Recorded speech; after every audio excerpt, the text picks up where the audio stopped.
Hola, qué gusto verlos de nuevo en esta revista semanal de prensa, en una agenda marcada sin duda por la cobertura del tema bicentenario. Pero además de ese tema, hay cuatro que quizá no recibieron los mismos espacios, pero que creo que vale la pena destacar. El primero, la nueva aparición de información en el caso de Diego Fernández de Ceballos. Y queda otra vez la pregunta, ¿qué debemos hacer los medios con ese tipo de información?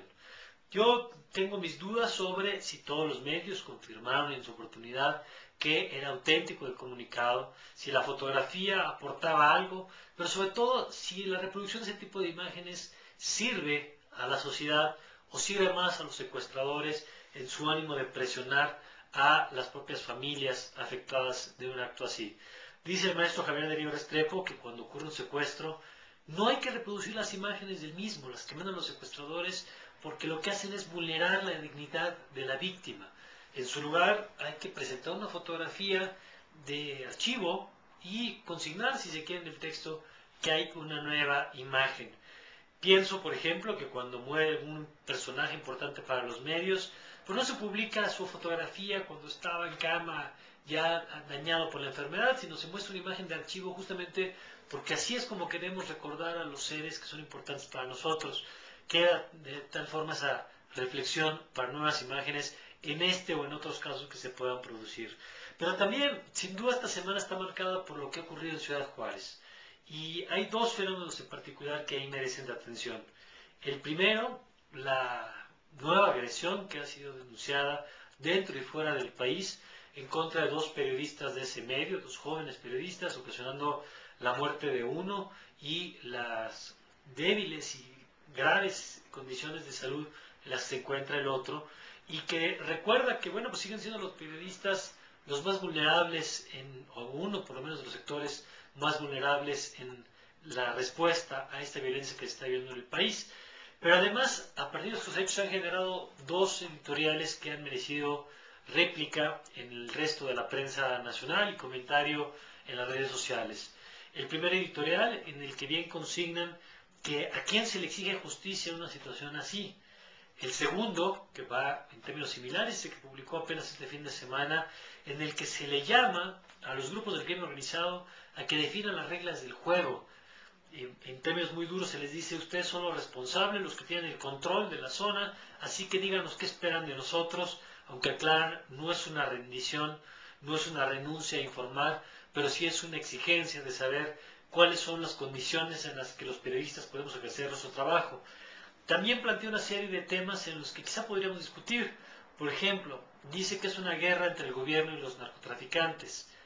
Es muy difícil, o es muy fácil quizá desde acá, hacer juicios sobre la postura editorial del diario, pero creo que si algo hemos visto los medios de comunicación es que los medios somos objeto de las agresiones del crimen organizado y difícilmente podemos considerarnos como un simple tercero que narra un conflicto entre dos. Somos parte del conflicto porque los grupos del crimen organizado han decidido que seamos uno de sus objetos de disputa y de control, porque a partir de ellos también influyen en la opinión pública.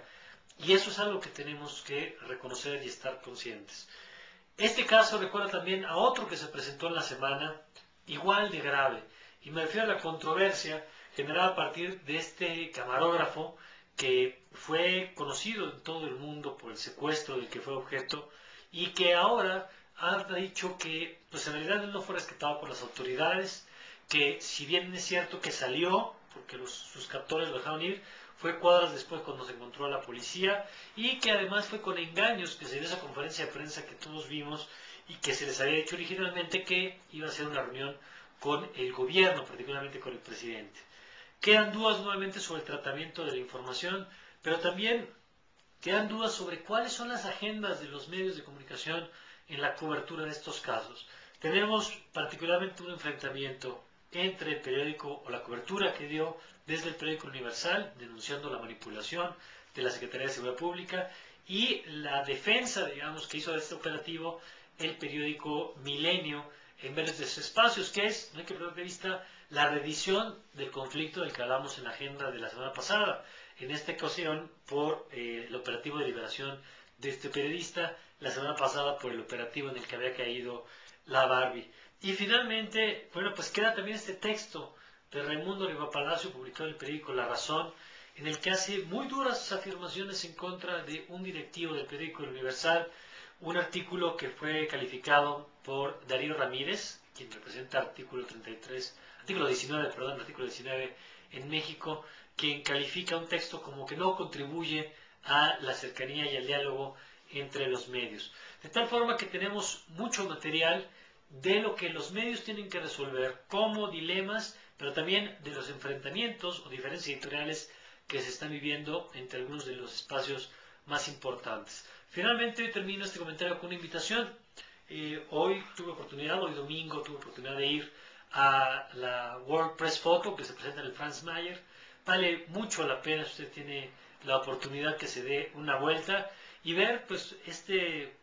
exposición que nos muestra un poco de lo que es nuestro mundo hoy a partir de la mirada de los mejores fotógrafos que hay en este momento según este importante premio, este importante reconocimiento, World Press Photo, que estará hasta principios del mes de octubre ahí en el Franz Mayer. Estamos pendientes para vernos en la semana, leernos y como siempre estoy listo para recibir todos sus comentarios. Gracias.